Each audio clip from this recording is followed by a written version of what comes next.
안녕하세요. 동감노무사 박한울입니다. 오늘은 근로계약 해지의 대표적인 4가지 방식을 알아보고 그중 특히 실무적으로 의미 있는 해고와 권고사직 간의 차이점을 알아보겠습니다.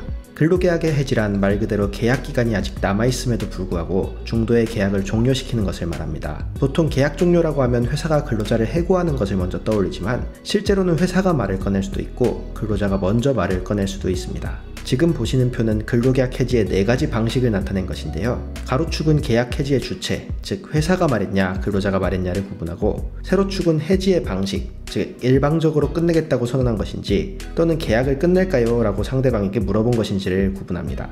먼저 근로자 측 사유에 의한 퇴사부터 살펴보겠습니다. 사직은 근로자가 회사한테 나 나간다고 잡지 말라고 하는 것입니다. 말 그대로 일방적인 통보이고 퇴사 사유도 다양해서 제한이 없습니다. 의원면직은 근로자가 회사한테 저 나갈 생각인데 나가도 될까요? 라고 물어서 회사의 승낙, 즉 동의 내지 허락을 받는 것을 말합니다.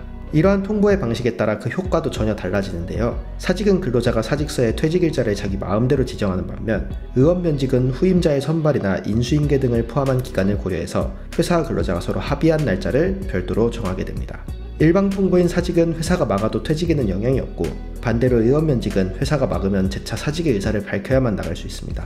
때문에 사직은 일방적인 계약 해지에 따라서 회사에 손해가 발생할 경우 그 손해를 배상할 책임이 상대적으로 커지고 반대로 의원면직은 회사와 퇴직 여부 및 날짜까지 상의하는 이상 손해배상 등 법적 책임에서 상대적으로 자유로워지게 됩니다. 이뿐만이 아닙니다. 사직과 의원면직의 차이점은 사표를 물을 수 있느냐, 즉 의사표시의 철회가 가능한지에 있어서도 극명하게 갈리게 됩니다. 만약 본인이 일방적으로 날짜 등을 정해서 사직의 의사를 표시했다면 사직서를 내는 행위 그 자체로 퇴직이 예정된 상태가 됩니다. 때문에 사직서를 낸 뒤 아차 싶어서 물으려고 하더라도 회사가 물으는 것에 동의를 해야만 하고 동의하지 않을 경우 그대로 자진 퇴사의 형식으로 계약이 종료됩니다. 반대로 의원면직은 저 퇴사해도 될까요? 라는 청약의 행위가 있고 그 청약에 대해 회사가 그러세요 라는 승낙의 행위가 있기 전까지는 효과가 없기에 회사가 승낙도 거부도 하기 전의 상황에서는 사표를 일방적으로 거둘 수 있습니다.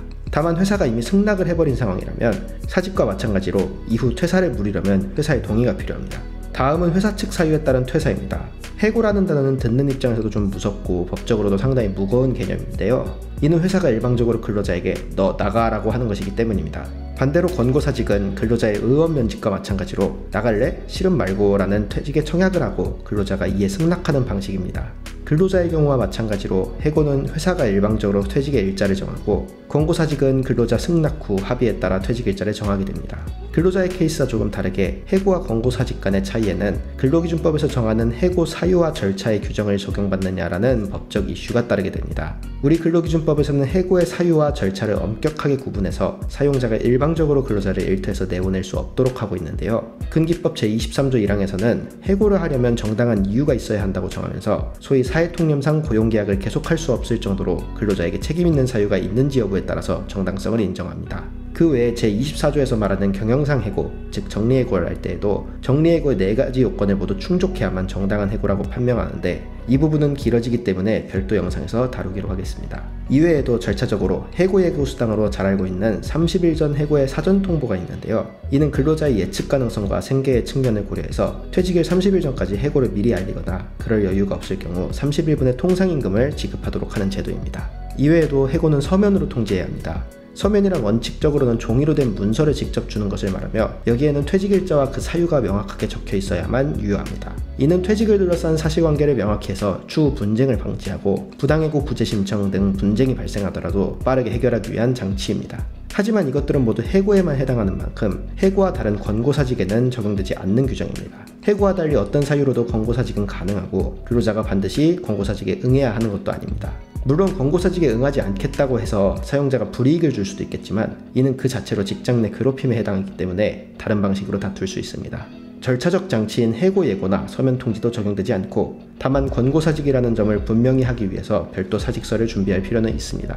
권고사직이 확실하다면 노동위원회 부당해고 구제 신청은 불가능하고 제기하더라도 본인이 사표를 쓰고 동의하고 나간 이상 각하 또는 기각되는 경우가 대부분입니다. 이처럼 해고와 권고사직이 여러 면에서 다른 만큼 주의할 점 첫 번째는 사직서를 잘 써야 한다는 점입니다. 해고의 경우 원칙적으로는 사직서가 존재할 수가 없습니다. 근로자는 싫은데 회사가 일방적으로 해고의 서면 통보를 할 뿐이기 때문입니다. 그러나 권고사직의 경우 어찌됐든 근로자가 퇴직에 동의하는 방식이 방식이기 때문에 근로자가 그 동의를 나타내기 위한 최소한의 사직서를 작성하게 됩니다.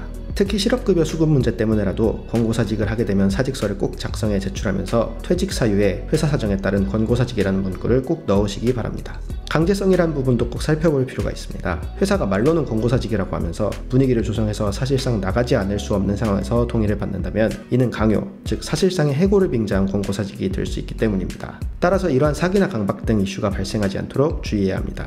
마지막으로 퇴사의 대가로 지급하는 법정 퇴직금 외에 소위 퇴직위로금이라는 개념도 살펴볼 필요가 있습니다. 특히 권고사직의 경우 회사가 근로자를 내보내려는 당근의 취지로 희망퇴직금, 특별퇴직금 같은 명칭으로 일정액을 더 주는 경우가 있습니다. 이런 퇴직위로금은 법에서 꼭 줘야 된다고 정한 것이 아니기 때문에 회사 상황에 따라 전혀 주지 않을 수도 있기 때문에 당사자 간의 합의로 정할 문제입니다. 오늘 알아본 퇴직의 유형에 대해 꼭 숙지하셔서 향후 이에 따른 분쟁이 없도록 유의하여 주시기 바랍니다. 지금까지 동갑노무사 박한우였습니다. 감사합니다.